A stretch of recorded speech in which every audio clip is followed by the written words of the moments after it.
warahmatullahi wabarakatuh. Hari ini Ibu akan menjelaskan tema 2 mengenai mapel tematik IPS mengenai tentang proklamasi kemerdekaan. Ayo, kalian ada yang tahu nggak?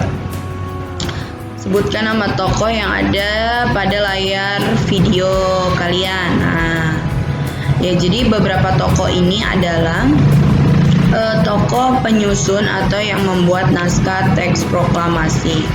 Nah, selanjutnya di kelas 5 kalian sudah pernah mempelajari isi teks proklamasi. Nah, di materi selanjutnya saat ini kita lebih membahas mengenai tentang makna proklamasi kemerdekaan bagi bangsa Indonesia. Ini ada sedikit contohnya teks proklamasi. Kemudian ini ada info ya sedikit, bisa kalian catat di buku catatan tematik. Sekilas info, teks proklamasi kemerdekaan Indonesia disusun oleh Soekarno, Muhammad Hatta, dan Subarjo di Rumah Laksana Maeda di Jalan Imam Bonjol nomor 1. Nasi kuning. Pernyataan proklamasi memiliki arti yang sangat penting bagi bangsa Indonesia.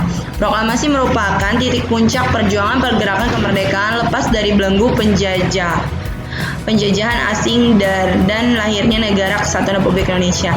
Jadi yang kalian sudah ketahui kalau negara Indonesia ya betul terkenal dengan negara jajahan negara asing. Salah satunya ada yang tahu negara apa saja yang pernah menjajah Indonesia?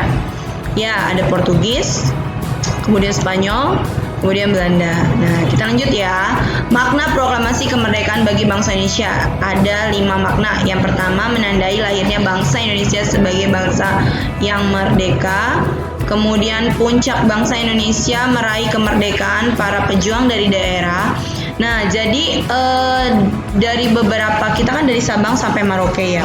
Negara kita itu ada 34 provinsi. Nah, setiap daerah itu memiliki pejuang atau proklamator kalau Ibu bilang ya. Jadi ada tokoh-tokoh pahlawan dari tua, muda, asalnya berbeda. Nah, pada saat Jepang kalah dari sekutu pada Perang Dunia Kedua, Indonesia mengalami kekosongan kekuasaan. Nah, ketika Indonesia mengalami kekosongan kekuasaan ini, ketika Jepang sudah diusir, nah di sini golongan muda itu pemuda-pemuda ya, mendesak golongan tua seperti Insinyur Soekarno dan Muhammad Hatta segera memproklamasikan. Tapi sempat di sini golongan tua itu bukan menolak, tapi hanya menunda agar tidak terlihat terburu-buru, agar tidak terjadi pertumpahan darah bangsa Indonesia kembali.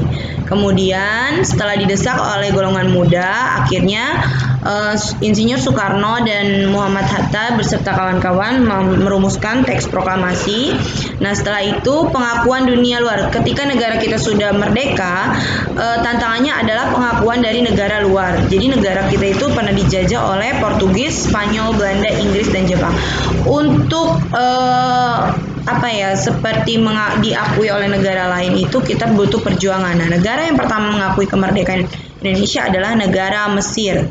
Yang keempat, bukti bahwa bangsa Indonesia merupakan bangsa yang mandiri. Jadi Jepang sempat memberikan janji untuk memberikan kemerdekaan bagi bangsa Indonesia, tapi golongan muda di sini bersikukuh untuk tidak mengikutsertakan Jepang ikut campur dalam teks atau dalam mengumumkan proklamasi kemerdekaan bangsa Indonesia.